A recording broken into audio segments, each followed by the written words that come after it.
Trigger warning, this podcast contains mature themes and discussions of cults, manipulation, and trauma. Listener discretion is advised. Welcome to Cultimatum, the culture of cults and human trafficking, where we expose the dark side of control, manipulation, and the human stories behind them. I'm Anonymous Andrew, executive producer and investigator into cult dynamics and coercive control. And I'm Melody, a cult survivor and advocate for awareness and healing. This is Cultimatum.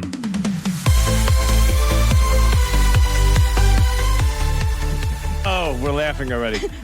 Welcome to Cultimatum Podcast, a culture of cults and human trafficking. My name is Anonymous Andrew, and tonight I have a co-host. Her name is Melody. Our guest is making us laugh. Melody, who's making us laugh tonight? Today's guest is Mary Byler, known on TikTok as the Amish Misfit. Mary is a survivor, author, and activist who escaped the Amish community at the age of 18 after enduring years of abuse. After reporting the abuse, they experienced shunning for speaking out. Mary was featured in the Peacock documentary Sins of the Amish and appeared on the Soft White Underbelly YouTube channel, and is the author of the Reflections and Memoirs of an Amish Misfit. We're honored to have them here to share their experience with us today. Mary, welcome to Cultimatum. Thank you. Yes, welcome. Hi. Real quick, Melody. I was actually 19 when I escaped. Oh, 19. Okay, Sorry, thank you. I didn't catch that. Yes, Okay, I was 19. that's okay. Thank you for correcting that. Oh, but Okay, yeah. Mary, the mic is yours. The hour is yours. Talk to us. What would you like to tell us about your experience in the Amish world? Well, first, I would like to dedicate this episode to my brother that passed away in December. He was buried in December 2004. He was one of the kindest people I've ever known. He was somebody who was gone way before he should have been gone because he passed away from having a seizure in the bathtub. A lot of the things that are around that have been very difficult for me, but I have made my peace with it. I just sometimes still have emotions because that's kind of how complex trauma works. Absolutely. And thank you for giving me the space to talk about him because he was a leather worker. Even though he lived with a disability, he was a leather worker who made billfolds and wallets and belts and purses and all of those stuff. And he often would have a puzzle that he was putting together at any given time. I still sometimes put puzzles together and I always think about him when I'm doing it, but I don't have any pictures of him. I didn't get to even view him at his funeral. And for me, that was very difficult because it felt like my ability to grieve in the ways that we were taught to grieve as born and raised Amish people was taken away from me. Not only that, but because I didn't wear an Amish dress to attend his funeral, they didn't even allow me to sit with the family because apparently nowadays, some kinds of Amish people, if you don't wear Amish clothing, you're no longer relatives. I would beg to disagree with that. However, Me too. with that being said, that is what happened. They removed my visibility as Frank Chop, which means relative, because of the fact that I refused to comply with the men's directive. And it was men who told me that if I didn't put on an Amish dress, I was not allowed to sit with my family. And then it was men and ministry that came out to escort me off the property because they said, and I quote, "It is your fault that your brothers went to prison and can't be here today." With that being said, let me give you a brief synopsis of Okay. why they said that. Right. Let's rewind that to why they're in prison or went to prison.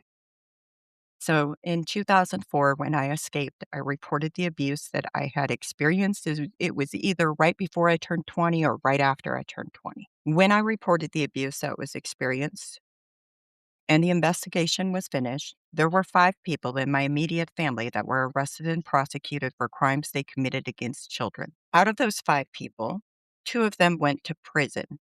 They were my brothers. And that is why they said it was my fault. Also, ironically, the church didn't put me in the bond, which is a status that is upheld in Articles 16 and 17 of the Confessions of Faith that every Amish community I lived in, and I lived in 5 Amish communities, but all of them use the same articles that were written in Dordrecht, Holland in the 1500s. Articles 16 and 17 tell you to shun people and how to shun people. So there's an actual protocol to shunning, and they didn't follow that. They didn't follow that. And they didn't follow that because they didn't talk to me prior to putting me in the bond. And not only that, but when I got baptized on my knees in front of the church in a ritualistic baptism, what actually happened is I had to make a commitment to never telling church people, church business to people that were not part of the church, not even unbaptized members. So explain to me why a never Amish man was the one to tell me that the church put me in the bond. Because they make up the rules as they go along. In doing this podcast, over 100 episodes, I'm learning that these, be careful, the word I choose, cults and their leaders make it up as they go along to suit their needs. And Yes. in this case, that person needed to suit their need to punish you or chastise you. And shunning, I think, is a pretty common punishment that the Amish use. I think the Amish are probably the most well-known group that uses shunning across the board for the members in their communities for many different reasons. But it is a form of punishment that a lot of them use. Would you say that's accurate, or is that not accurate? Correct me if I'm wrong. Okay, let me give you some background. Number one, I want to be very clear here. While there are people that call themselves ex-Amish, I do not. And here's why. To be Amish is not just a religion, it is a culture. It is a way of life. It is the Amish way of life, but it is also an ethnocentric group. And it is also a business. Therefore, one of the things that I live with is the genetic consequences of having been born Amish. I can never erase that. So I say I'm a non-practicing Amish person because while I can't erase the genetic consequences, I cannot practice the Amish ways. With that being said, to tie it back to the shunning, part of what happens is when people in positions of power inside of various Amish groups that I'm familiar with have decided to shun or expel people. And the way that it translates, the ones that we use, the confessions of faith that we used, the title is literally excommunication or expulsion from the church. So what they do is they say, oh, they're out there. They're no longer Amish. They're no longer part of us. They completely distance themselves from that person. And then they also try to control the narrative about what we say about the group or what we experience at the hands of this group. It benefits them to label us as not Amish. And it benefits them in a powerful way because it continues to maintain the narrative. I was just going to say that. For the business branding, which ties Mhm. right back to the tourism in Lancaster County alone. Last time I looked, the annual estimated tourism, and this benefits everybody in the local economy and the government, like the state economy, is over $3 billion annually in one county. That's one county. Well, we're throwing the word shunning around, and we've done that on many episodes because many cults or religious organizations shun. What is your definition, or what is the Amish definition of shunning? Well, that depends on what flavor of Amish are, and to understand that, you have to boy. understand there are different Can settlements. of worms. There are different settlements of Amish people, and within settlements, you can even have different types of Amish people. For example, I lived in 5 settlements. Now, they were all different geographical locations. However, 4 of them were different flavors of Old Order Amish, and one of them was an offshoot of Swartzentrooper Amish called the Ape Troyer Church. to the best of We're my we're ability. familiar with Schwartzentruber. We had Naomi Schwartzentruber on our show. She was our first Amish guest, actually. But with that being said, even in the same geographical location, you can have different types of Amish churches. You can also have like Topnier Byler churches, the Nebraska Amish churches. Like we used to talk about the one group's buggies. We used to talk about the buggies and we said they looked like this is terrible. Have you ever seen calf scours? You know I what don't even scours are? I don't know what that My is. God. Okay, my Amish is showing. I'm gonna shut up now. When calves have a diarrhea, it looks a certain color when they have scours, and we used to say their Oh, buggies look like that color. We Oh, were okay. better than them. It was one of the ways that even amongst ourselves, we You could judged each other because we were better than them because our buggies were not the color of calf. okay. It's the us versus them mentality that most, I'm gonna say it, cults participate in. Again, I don't call them a cult, but you can call it whatever you want. it, Do you only wanna because explain to our audience why you don't call them a cult? Because I know you kinda said that off mic. Is that something that you wouldn't mind sharing with us and our audience? Well, can I tell you about the power structure? Sure. So when you have different types of Amish, the rules may vary according to the different types of Amish, but even so, even within the different types of Amish, you can also have different church districts depending on the size of the group. So within the church districts, in the types of Amish I'm familiar with, like typically old order Amish, what they would do is the ministry would get together twice a year and they would have a conference. Like there would be the bishops' conference and the ministries' conference and whatnot. And the bishop for each church district, because they would have a bishop, ministers, and a deacon for each church district, they would rewrite the rules every spring and every fall. Wow. So the rules can even vary according to the church district. Furthermore, the family patriarch can also add to, like families can have rules. It's kind of like when you're in the military and your commanding officer can add to the rules but can't take away from it. Well, does it sound like their own rules can change even from year to year, and they actually have a meeting to see what Yes. rules do we wanna change this year? Yes. I That's actually nuts. know of a very recent rules church because then they go back to the church and they have two special church services that are very lengthy affairs, even lengthier than normal affairs every spring and every fall. But first they have to go over the rules and then everybody's supposed to vote on the rules. Now they say that we have free will to vote how we please. I personally was instructed to vote only the same way as my stepfather because he was my head. so you get to vote, but you're told how to vote. I also Yes. know of cases where groups disagreed with the vote and the bishop and ministry came in and they disciplined everybody who voted against Of the course. proposal. And Yep. then what happened is they took the proposal again and passed it anyway. So, I mean, it was a freely given vote. Yes. No. Sure, sure, if you want That's not cultish yes, in behavior. some ways.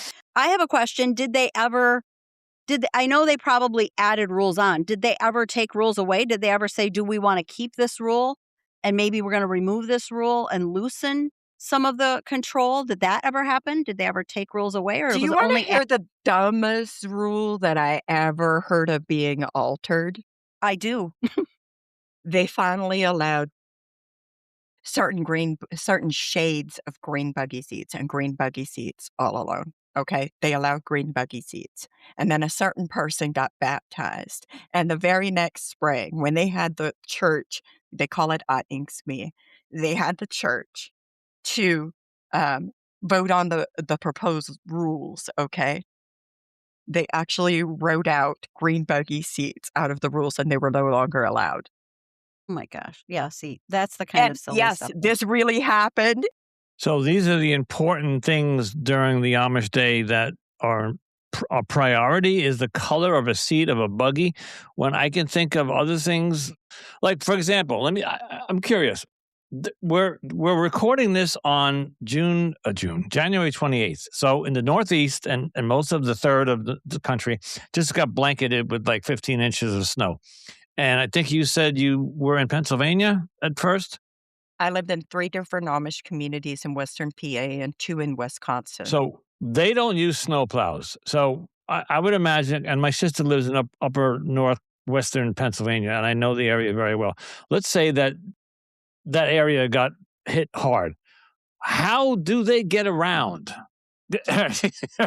What do you So, mean they don't use snowplows? I know Amish people that hook up a horse to snowplow and use it anyway, so what are you talking about? they'll attach it. When So I know Amish people that'll take off the wheels off the buggy and put, sleigh runners on it. It just depends on the person and what they're that's doing or what the creative. norm is, That's creative. we just But I could see that working in 3 inches of snow. But in 15, listen, I just spent 3 days digging my car out so I can go to work. And then when I came back, the snow plows came and put the snow. But I'm just trying to figure out in a non mechanical society like the Amish, how do they deal with this kind of. Okay, what do you mean by a non-mechanical society? Okay, hold. We're gonna have a whole moment here. Okay, That is a educate me. stereotype. That is a stereotype. I know many Really? Amish Okay. people, many older Amish people that literally have solar panels on their houses. Are you kidding? I didn't know that. And furthermore, what do you mean no electricity? What is electricity? You find electricity because, The typically, the wires that come into your house that you can turn on a light bulb, that you can light an oven, you can okay, turn. okay.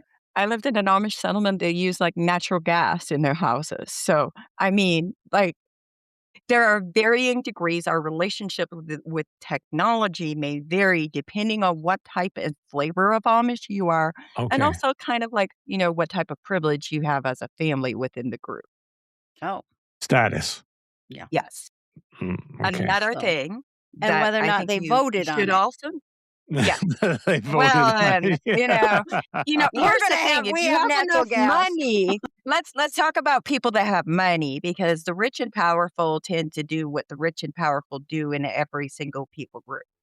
It's class. So they're all Oh, class. it's very class. If you think of it as a ladder, there's like literally people who are from good families. Like they're like up here. They have a very privileged life. Even when their children leave the church or they become non-practicing, their children get treated differently than the people down here who don't come from such good families. Okay. Well, I learned something. They can use electricity, but it depends on the sect of Amish or the class they have or how much money they have. D- can you buy into a class? Let's say that you because in there are certain religions, if you have enough money, you buy a seat, let's just say in a temple, or you buy a seat in the Roman Catholic Church. My parents spent a lot of money, but they were up there, but they spent money to get there. And their status. So can the Money Amish can money can buy you a lot of a lot of things. things. Okay. Money can buy you a lot of things. But even with that being said, I also want you to know that I lived in several settlements where they actually had tractors. I know Electric Amish people that rode their tractors to town instead of hiring a driver. Interesting. Okay? I know Amish people that bought a vehicle and then paid somebody to drive them around because apparently some Amish people have enough money to do that. I have heard of that. So That that's one I've yeah, heard of I've before. heard of that too. So that would be something they voted on, It or not depends on, necessarily. it depends. It It really depends. just Okay. depends. Or if you just have the Um, right amount of money, there Andrew, you don't have to have a vote. You just do what you want and nobody's going to say anything. That's what I'm getting. or also what the ministry doesn't know doesn't hurt anybody. Okay. Doesn't the bishop going to find out that the Clancys down the street are driving a Ford? Something. Andrew, it's like the two I by two said what cult I said. with the TV in the cupboard. As long as nobody sees it, Mhm, you can mhm. pretend it's not there. Yeah, we had somebody on that they were hiding the TVs in the cupboard, and you just closed the cupboard when all the people came Yeah. over. So Okay, well, When the preachers were there. I wasn't hiding my radio in the cupboard, but you know where I did hide it? where? In the closet. So you did have a radio. When I was a teenager, Yeah. yes, I had a radio and a tape player and a CD player. I was a Wow. very bad Amish person. Bad? No, you were just rebellious. Oh, you're gonna call me rebellious. Weren't aren't as teenagers, weren't we all rebellious? I mean, I wasn't. I would like to think that I was out there exploring. Okay. That's our curiosity gets the best of us, and we go out, and all I know is I got in trouble, but I well, mean, I did get in trouble. In fact, I was once on my knees in front of the entire church because I was so bad. what did they put under your knees? Because we heard some pretty nasty things, like broomsticks and No, pebbles and no, no, no, no. Listen to this. Once upon a time, by the way, Rumspringa, as the world understands, it really is a I myth. wanted to ask you about that. It really is a myth. Like, I could literally have an entire podcast talking about what I know about courtship and what I experienced because I was supposed to get married before I escaped. I escaped by the skin of my teeth, okay? But with that being said, once upon a time, I got in trouble because I went to a Never Amish kid's birthday party, and I did some things that teenagers do at parties, and somebody took photographs and took it to our deacon, and the deacon and his buddy, because it's usually 2 men, they came after dark on a Thursday and knocked on the door and said, "We wanna talk to Mary." And then their thing was, "Well, you went to a party on the other side of Chaseburg." And I said, "No, I didn't, because it wasn't on the other side of Chase." And then they said, "Well, you went to a party at such and such's house." And I said, "No, I didn't, because it wasn't at such and such house." And then they said, "Well, you went to a party." And I was like, "Yes, I did go to a party." And then they said, "Well, you were drinking and smoking and um, you were wearing jeans." I did not wear jeans at this party. I did not wear jeans. Anyways, so what they did, I had to express proper remorse and appropriate remorse and repentance. And then they took it back to the bishop. And then they came back and told me whether I was remorseful enough to confess on my knees in front of the church for my sins. Because there's nothing like a good publicly shaming you humiliation ritual on your knees. Still like, Ugh, no, those are some of the worst, I'm gonna say, cult-like behaviors that I've heard of, and even in other groups where they shame you in front of the whole congregation. That Well, is JWs do that's that, yeah. traumatizing. Yes, it's traumatizing. Mhm. It's an awful practice.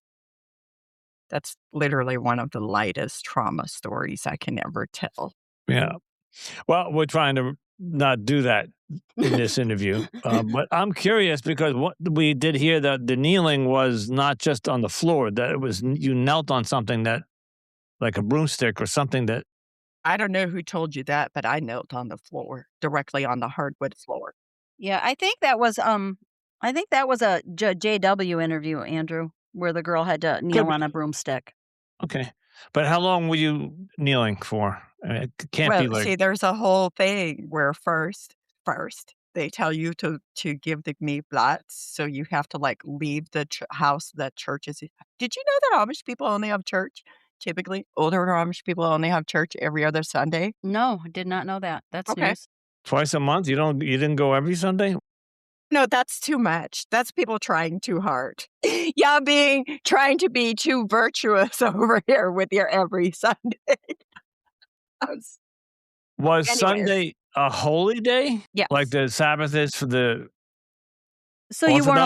weren't allowed to work on that day, you just didn't do church every week, correct? okay, we weren't allowed to work technically, but women still had to cook food, so I digress. Well, I digress. I hear Anyways, you. anyways, so you would leave the house at the church, and did you know that we had churches in our homes? When I Mm. That tell you I was I did born in know a the lot of church, them did I that. was literally born at home. Technically, I was born in a church. Well, there we go. Yes. Both are true. Anyways, anyways, with that being said, back to the confession, the kneeling confessions. So, they had me leave the area. So everybody who was unbaptized saw me leave. So they all knew that I was in trouble. We all knew that everybody who left, they were in trouble. We didn't know why, but we knew that, like, we knew. So I left. And then they had the deacon come tell me that the church took a vote after the bishop told them of my sins. And then when they took the vote, that was a perfect opportunity for people to add to my sins, which my stepfather did with delightfulness. It was amazing because it wasn't just a sin of being at a party, it was now added to, because when he came back and got me, they had me sit there and then put me on my knees, and then the bishop went over the sins and then said, "In addition, during the vote, it was brought up that I'm such a disobedient girl." Just saying. I was rebellious, and that's what teenagers do. They rebel against authority, and if you say you can't do that, I'm going to do that. So you got to be home by 11 o'clock. I'm home at 11:15. Yeah, that's what we did, right? So rebellious. But in your Yes, case, it was a lot different, I'm sure. I'm just saying. Anyways, so then after he got done saying all that, I had to agree that I was also disobedient, or we would have to I couldn't make my kneeling confession that day. And what would happen if you did say, I'm not going to do that? I guess the punishment would have just escalated or gotten worse. Yeah. Yeah. So anyway, so I agreed that I was also disobedient. I'm not gonna lie, I did Mm, disobey my you did. parents, but I was also an adult at that point. Like, 18? if I remember correctly, I was an adult at that point. Wow. Yeah. Because also another thing is all the money that I earned, I owed to my parents until I turned 21. Wow. I didn't know that. Is that that's probably a rule Different. from sect to And then sect, I'm there's sure. I know the age varies from sect to sect, but or even sometimes from family to family, but really they typically do take their kids' money often. That Uh, they earned yes, doing. because we owe our parents. There's even people, Amish people who are still practicing today, who informed me after I escaped that I still owed my parents money because I didn't serve out my first 21 years with my parents. I have a question about that. Let's say you would have gotten married at 18. Let's say you'd gotten married at 18. Would you have still then had to give all your money to your parents? Because, like, in the cult I was in, your dad was your head until you got married. Then your husband became your head. And so then in that case, then your husband could take your money. Well, I mean, very similar here. Very, very similar here. However, there are some Amish groups and some Amish families that actually do require the husband to pay for the wife at that. To pay to buy her out until to the like, you mean for the Yes. money that they would have I literally I wow. literally know somebody who got married before she was 21, and the husband had to pay the bride's father Mm. what he was Because owed. the money he was gonna be out until she would have turned 21. Is that what you're saying, Ye essentially? yes, Wow. Okay. yes. I'm not saying that always happens. I'm saying that sometimes There happens. was, yeah. It can happen, and it typically depends on, like, specific flavors or specific families, but it can happen. I have a question, and I don't know. I'd like to ask it, and I'd like to. You can answer it because you've used it several times, and I've watched your other videos, and you use this one word, and it's not bad. I'm just want to know why this one word. You said several times, and in some of your TikToks and on the YouTube documentary, I escaped, Because I escaped. as opposed to I left, or as opposed I I ran didn't have the away. I didn't have the So freedom, I didn't have the tools, I didn't have the resources, I didn't have the ability to escape. I didn't even know that I could have a bank account without a man on it when I escaped. Somebody had to tell me that I could have a bank account without a man on it. And when I say I escaped, the day I escaped, I actually wrote about how I escaped. It I was was going to very ask you that. traumatic, and I thought I was gonna die that day. Can you tell us a little bit about that? It was February 16, 2004, around 8:20 PM when I finally got away, but I was threatened all day that day by somebody who went to prison later. In fact, if you watch Sins of the Amish, it's fishing the guy with the fishing pole. Okay. So, how did somebody help you escape? I mean, how did you literally Yes, get away? I got away because there were never Amish people who cared enough to connect me with, uh, the local crisis intervention center, where they connected me with human resources, where they also connected me with the information and the tools that I needed to be able to create a plan that I could run away. We'll be right back after a quick break. Don't go anywhere. More Cultimatum is coming up. I got away Okay. because one person believed me enough to not go tell my family about the abuse I disclosed. I got away because this man who was never Amish cared enough to not only believe me, but to hold my disclosure in confidence and seek out qualified people to assist me. So you literally Law did have to enforcement. escape. You literally did have to escape. Well, Yes. that's what I'm trying to get down to. Yeah. By the way, I don't have a problem with the word. I'm just trying to define exactly why that word.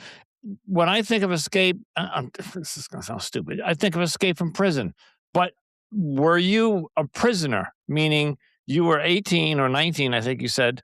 And why couldn't you have just thumbed the ride to town and said, I'm done? I'm being naive and ignorant. Really am. Explain to me why you couldn't just hitchhike to town and say, I'm done. Bye, mom, dad. Bye, and walk away. How am I supposed to survive? How am I supposed to survive when I speak English as a second language, I don't have a high school diploma, I don't have an ID, I don't have a photo ID, I didn't have a Social Security number, I didn't even have access to a birth certificate. I didn't Okay. exist on You didn't have probably paper. money either. I didn't have any money. Right. I didn't have access to any money. Okay. I didn't have the skills I couldn't even drive a car. So, Mary, can you Like, walk it's us through how someone helped you with all of that and how you managed to basically create a whole new life for yourself? Because essentially that's what you would have had to have done, right? That's exactly what I had to do, and that's why I said, like, first off, it started with one person caring enough to give me enough autonomy to not go back to the church and my family of origin and tell them about the abuse I disclosed, and instead connect me with the Crisis Intervention Center. And what the Crisis Okay. Intervention Center did is connect me with qualified people to assist people who have survived over a decade of childhood trauma.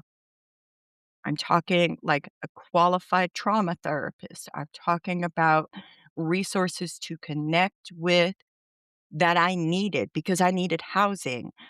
Right. I literally was unhoused and slept on somebody's house for the first couple months after I escaped because I didn't have a place to go beyond the mercy of that one person who helped me by providing a place to go. And then I applied for housing and I got housing. I got assistance through the local teen program. It was called Coolie Cat, and they gave me a counselor who helped me with getting a GED and with establishing my identity. I had to have somebody write certified letters so I could get a copy of my birth certificate, so I could get a social security number, so I could get a job, so I could learn how to drive, I had to do all of these things Start life at 19 over again in the worldly world, the real world, in a culture. I wouldn't even say it in the real world, it's just a different culture. different culture. Right, It is a different in culture. an There are environment that you were different completely unfamiliar with. You didn't know how to do anything in this in the outside world. and You while I was going through the court cases where they prosecuted 5 of my immediate family members, Hmm. I would never wish that feeling of isolation on anyone No, I would agree. ever. That And I do wanna point out, I also forgot to say that there was a job center in the county that I escaped in that really that woman, I still remember her name and her face. She gave me an immense amount of assistance because I also didn't have a resume. I didn't even know what a resume was, and I Right? didn't have job references. Walk us through a couple of weeks, months later, after you made the reports, after you got settled. You said you stayed on with people. You don't have to get into details with who you stayed with and all that. When did you begin to assimilate into this other culture? Get a job, for example, get your driver's license. And did the Amish community that you left come looking for you? Um, that actually started right away. I started dressing in dominant culture clothing right away because for a long time, I couldn't stand the feel of Amish clothing, Okay, just the granted, feel of that's it. ugh. Yeah. There's like a there's something to be said for when you put on a dress and then you pin it with the straight pin and the first thing you feel is like a straight pin in your chest. I'm sorry, that's not great. I know, but, when I was bored in church after in that 3-hour long service, sometimes some of us girls would sit there and we would thread the straight pin through the skin on our fingers, but I digress. Oh. Anyways, I did not want to continue wearing clothing with straight pins in it, so I did not. That was a freeing moment. It was very liberating for me to be able to choose my clothing. And the Absolutely. irony of all that is there's a 2004 newspaper article where my mother is quoted as saying, "She's just like you, she wears jeans." And I will proudly wear jeans. Please bury me in jeans. Jeez. If the problem is not the crimes that you committed because my mother was arrested and prosecuted. I don't think people know that or recognize that enough. My mother was arrested and prosecuted. If the problem is not that you enabled and not even just enabled, but you essentially threw your children to perpetrators The of wolves. CSA. If the problem is not that you threw your children to perpetrators of CSA and instead becomes about the fact that today I'm wearing jeans, I just feel like that says everything. That says Yeah, everything about you. it does. I would like to also address some other things that no, so this is an audio, we're not video. We don't have this on video, so the audience can't see you, but I can, and Melody can. You also are sporting some tattoos and you have red hair. So She's displaying her and sleeve, I everyone. yeah, everybody she's showing her sleeves. So I'm curious as to and I'm not judging. So so um tell us about that. Well, You after because you I chose an appearance. You have yeah. a very modern. So in 2006, I joined the Army. I went to basic training on my birthday in 2006. And when I went to basic training, I ended up being stationed at Fort Drum, New York. And Whoa, whoa, one of whoa, my whoa. battle Army? buddies there was like, "Hey, let's go get a tattoo." And I was like, "Sure, let's go do this." And my first tattoo is actually in honor of my brothers that passed away because I actually have 2 brothers that passed away. And we're talking about the one that has a birthday today, but my other brother that passed away, he also lived with a disability. They both had grand mal seizures, and they were both, horrifically maltreated, but they were both very kind people. With that being said, I got a tattoo for both of them on my back, and that was my introduction to tattoos. Then I got a tattoo for my sister, I got a tattoo for my child, and They're then addicting, aren't they? I got a tattoo for me that says, "I'm not what happened to me. I am what I Mm, choose to be." And then perfect. because of the scars that I have on my arms, because I have, scars from some of the abuse that my whole body is a battleground of scars. Let me be so for real. My body is a battleground of scars. Sometimes the scars were causing me to have flashbacks of traumatic events. And what Mm, happened is I went to a really wonderful, tattoo artist. His name is Carl Sanders. You can find him on Instagram. And he designed this sleeve that has it's a traditional traditional style tattoo. It says shunned on the top because shunning is what they did to me. That was a consequence of me escaping and reporting the abuse I experienced. The burning covering, I asked him to do it in the church covering style for an Amish girl because there are many different kinds of coverings. I mean, I lived in 5 different settlements, and in every single settlement, they had different styles of coverings. None of them were the same. The one that I specifically targeted is the last one, the one that I escaped from. The young girls, they're unmarried young women too. They would wear a black covering to church made out of a special silk fabric. And don't even get me started on the it takes at least 8 to 10 hours to prepare this church covering. But then once it's prepared, you just have to kinda clean it appropriately, and then you can wear it for a longer amount of time. And then you also have to put it in a covering pail, and a covering pail that we used to use was an ice cream bucket that was covered in fabric, sometimes decorated in very specific ways. But anyways, it was stored appropriately, it was maintained, and when I escaped, I burned my church covering. So he drew a black church covering and lit it on flames for me, You and then know, put seam rippers in it across in the traditional style because I did kinda bring a seam ripper. Mary, I'm going to say I have heard a lot of stories about a lot of people's tattoos. That is the most meaningful tattoo explanation and story I have ever heard. That's awesome. Well, then even below that, I have one more thing. Even below that, it says "no regrets" because that's what I have, and then it has is accented in shades of purple and blue that I was never allowed to wear while I was a practicing Amish person. Perfect. Wow. Wow. Good question, Andrew. And here's my dilemma. I have more, and we're at the mark where we need to begin to wrap up. And I had a feeling at the beginning that I was going to have to say this at towards the end. Is would you come back for a part two? Because I think there's so much. We didn't even.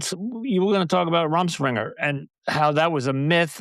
I would love to get your perspective on it because we've had others talk about it, but I want to hear your perspective and your experience with it. Did you actually go on one at 16 or 15, whenever it is? I'll Wanting to come be done for the back. day. Okay, you'll come back I'll another come day. back. But no, I'm really glad you asked about the tattoos. I really am. Because to me, I always joke about we all get therapy in various different ways. And for some of us, we find it very therapeutic to have tattoo therapy. And one of the consequences of those tattoos is that after I got those tattoos, I stopped having all those flashbacks because of the scars that are on my arms. So thank you, Carl Sanders. Thank you. So I can relate because I have them and I have my own reasons for having them and I have symbolics for my stuff. And that's what it should be. When you get a tattoo as a person, they should be meaningful and you should think about what you're getting and blah, blah, blah. I don't have to give the Yes. ethics and etiquettes of getting tattoos, but um, I agree with Melody. You did a splendid thought process through that one. The explanation was I'm still wrapping my head around the you went into the army. To go from the Amish to the army, and then there's so much. So Well, you asked me earlier if the Amish, like, came after me or anything like that. So what happened is I actually moved quite a few times the first 2 years after I escaped, because every place that I lived, there were certain interactions that happened. I was being stalked by my Amish community of origin, and I ended up moving, like, 2.5 hours away. I kept moving further and further away. One time I went back to Vernon County to visit a friend of mine, and we went out, and, a police officer who was out and saw me was like, "Oh, we need to talk to you because you're down here. Have you been down here?" And I was like, "No, I haven't been." And he's like, "Really?" And I was like, "No, I haven't been here for over a year. If I wanted to see my friends came to see me where I was instead of like me coming there. Mm. But because of what was going on, I came down to spend a holiday with them." And he was just like, "Oh, well, we were told that you were doing X, Y, and Z."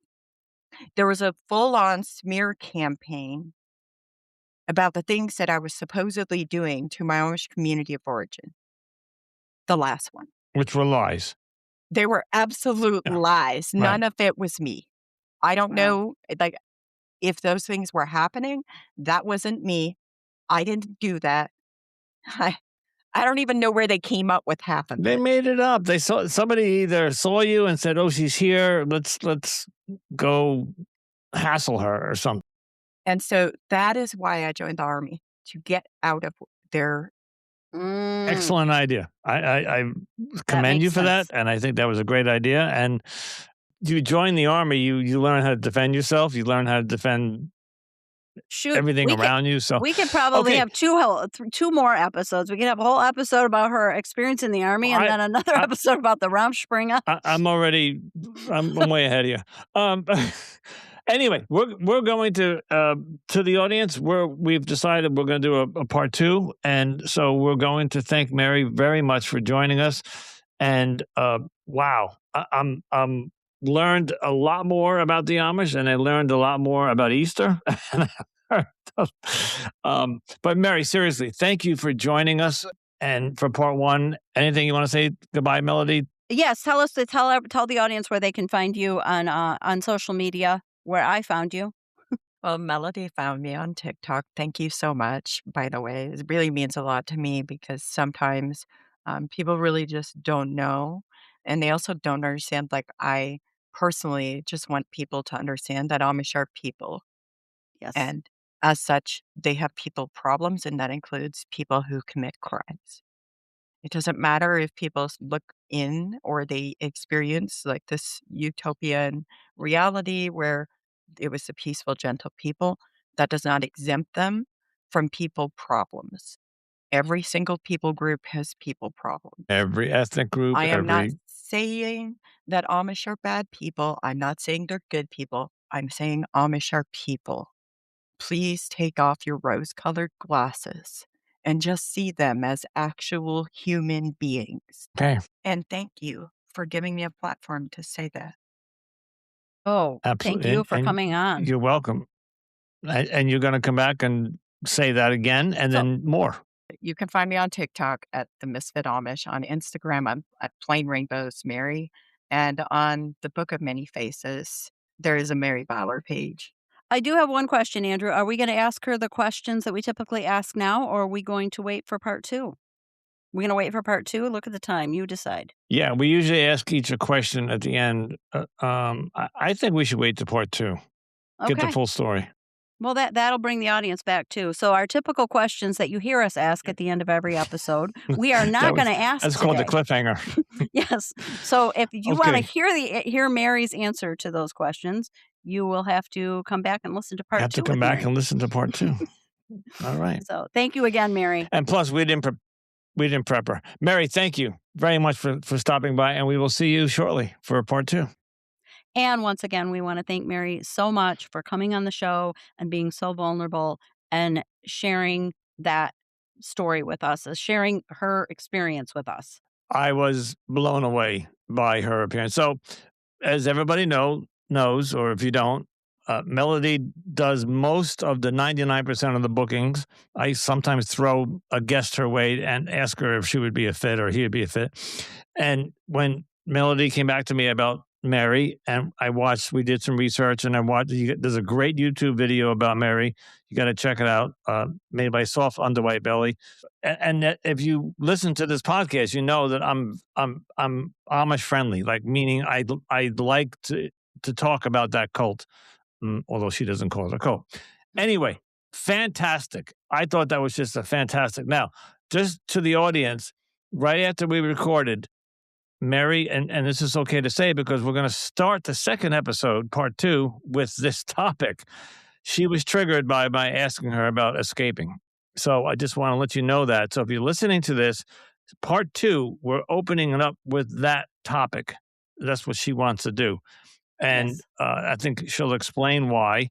But folks, that's why I'm here as a non-cult survivor, is that I will ask questions that either I should not ask, because I don't know not to ask them, Or it's a question that a non-cult survivor person listening might have that doesn't, and nothing against Melody, because she knows the answer, because in her mind she was a prisoner in her cult, so she may not know that I don't understand why couldn't you escape, and Right. because in my mind escaping means just leave. Right. Yeah. There No. was no gated community with barbed wire, but there was in her mind and in her world, and she'll explain that. So And she said she anyway, was being threatened. She was specifically being threatened that she was day as also well. being Should threatened. that Exactly. clear So that she was being threatened, and she was, I'm sure, in fear for her safety at that point. So, so it and literally and was and, an and escape. And at the very beginning of this podcast, I think we tried to say why we chose this format, so I could ask some of the uncomfortable questions. And by the way, just so people know that Melody and I communicate with each other during the episode. So if there's ever a question that I don't know if I should ask, sometimes I would bounce it off her, like with a text message or something. So it's not like Andrew decides whether it's appropriate or not. Sometimes I think I did text you, Melody. I don't think you Yeah, I got back did, to and me. I actually I just now looked at that. I didn't see it Yeah. while we were But recording. So but anyway, it's not a free for all, or Andrew's just going to ask some wild questions. I just want the audience to understand that that's not how we operate here, and we do ask for boundaries. And she gave us some yes, boundaries. So blah blah blah. I just want everybody to yes, understand that where that question came a- from, and we're yes. going to follow up on that.